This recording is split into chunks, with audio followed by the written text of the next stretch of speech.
A major shakeup this morning. Sorry. That's okay.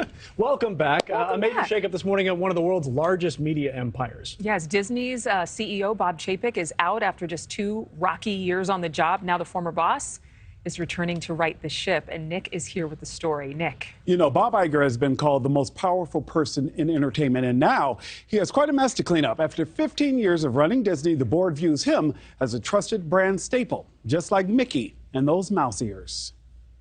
Iger handpicked Bob Chapek as his successor when he stepped down in 2020. Not exactly fortunate timing for the new CEO. Chapek was thrust into the pandemic. Movie theaters closed and theme parks shut down. Disney thanked Chapek for, quote, navigating the company through the unprecedented challenges of the pandemic. But the praise just about ends there. He soon led the charge against Black Widow actor Scarlett Johansson as she sued the company for snuffing out an exclusive theatrical release to stream on Disney Plus instead. They eventually settled. And this year, Chapek infuriated Disney employees when he refused to denounce a Florida bill that bans classroom discussion of sexual orientation and gender identity through 3rd grade. He eventually came out against it, which sparked a conservative revolt against the company. Walt Disney Corporation, of course, claimed that Florida Governor Ron DeSantis, a possible 2024 presidential candidate, now publicly rails against Disney for being too woke. I don't think Walt would appreciate what's going on in this company right now. On top of that, Disney is bleeding money right now. Shares are down 40% this year, and Disney Plus lost $1.5 billion last quarter alone. Theme park revenue and attendance are down as well. In a statement, Disney Board Chairman Susan Arnold said, quote, the board has concluded that as Disney embarks on an increasingly complex period of industry transformation, Bob Iger is uniquely situated to lead the company through this pivotal period. Adrienne, Mitch, it's easy to see why Disney's eager for Iger's return. After he first took over in 2005, Disney bought Pixar, Marvel, Lucasfilm, and 21st Century Fox, and also launched its Disney Plus streaming service. Iger is now tasked with correcting course and picking another successor before his new 2-year contract is up.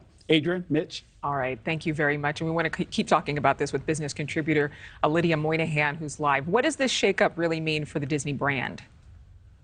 It has been Mr. Toad's wild ride with Bob Chapek at the helm. Just a tremendous amount of uncertainty. The stock is down over 30% since he took over back in February 2020. And what's interesting is his contract was just renewed this summer. He makes more than $30 million a year. And so the fact that the board has ousted him before his contract is up means they're willing to swallow tens of millions of dollars to pay him out, even though he won't be working. He'll just be sitting at home collecting a check. And, you know, as Nick mentioned, there's been tremendous pitfalls since he took over. Streaming is hemorrhaging billions of dollars.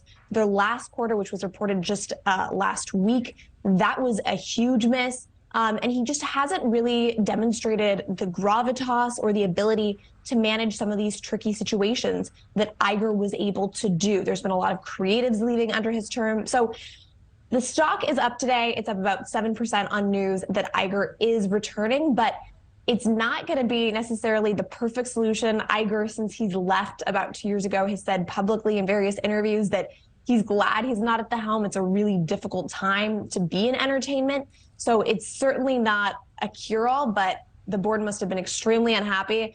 And investors seem to be pretty cheery today on news that Iger is coming back. Well, Iger very well liked, and we're going to continue that conversation as well throughout future hours of Morning in America right here. Lydia, thank you very much. Thank you for watching. Go to newsnationnow.com to find NewsNation on your television provider. And don't forget to click the red subscribe button below to get more of NewsNation's fact-driven, unbiased coverage.